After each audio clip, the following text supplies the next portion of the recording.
అండి, welcome to vlog life channel. ఈరోజు ఎంతో రుచి ఆరోగ్యంగా ఉండే ఒక కొత్త రెసిపీతో మీ ముందుకు వచ్చాను. అదే మునగాకు పప్పు అండి. చాలా బాగుంటుంది కర్రీ అయితే. ఒకసారి అయితే ట్రై చేయండి.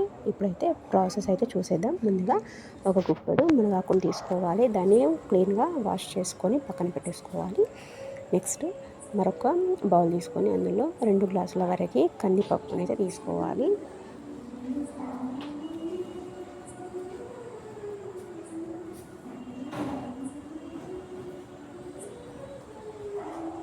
దీన్ని మంచిగా ఒక 2 టైమ్స్ క్లీన్గా వాష్ చేసుకొని పక్కన పెట్టేసుకోవాలి. తర్వాత ఒక కుక్కర్ తీసుకొని అందులో కొద్దిగా ఆయిల్ వేసుకొని మునగాకును ఇందులో లైట్గా ఫ్రై చేసుకోవాలి.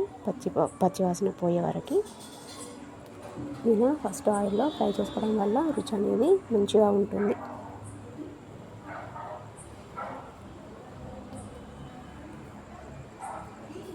ఇప్పుడు మనకి ఇదైతే చక్కగా ఫ్రై అయిపోయింది. ఇప్పుడు ఇందులో కందిపప్పును అయితే యాడ్ చేస్తున్నాం.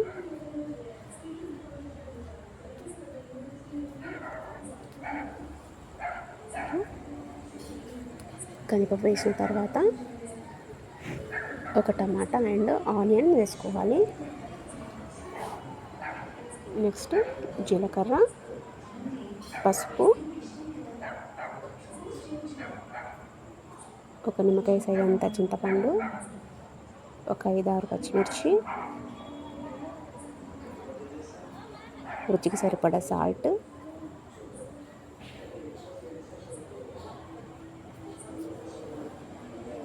అలాగే 1.5 టేబుల్ స్పూన్ వరకు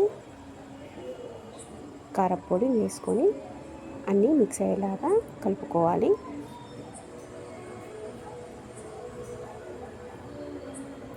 ఇలా అన్నీ మంచిగా కలుపుకున్న తర్వాత ఒక 2 గ్లాసుల వరకు వాటర్ అయితే యాడ్ చేసుకోవాలి.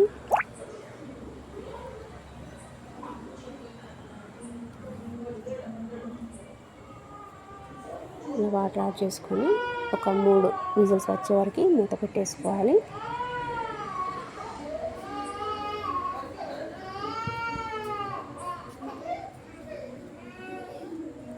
మనకైతే ఇక్కడ పప్పు చక్కగా ఉడికిపోయిందండి. ఇప్పుడు దీన్ని అయితే మంచిగా మ్యాష్ చేసుకోవాలి.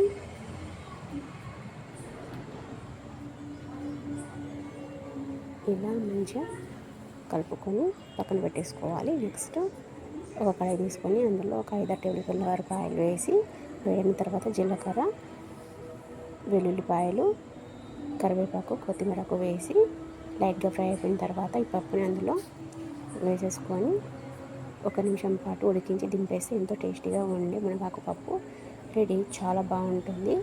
మీరు ట్రై చేయండి. ఈ వీడియో కనుక మీకు నచ్చితే లైక్ చేయండి, షేర్ చేయండి, ఛానల్ సబ్స్క్రైబ్ చేసుకోండి. Thank you.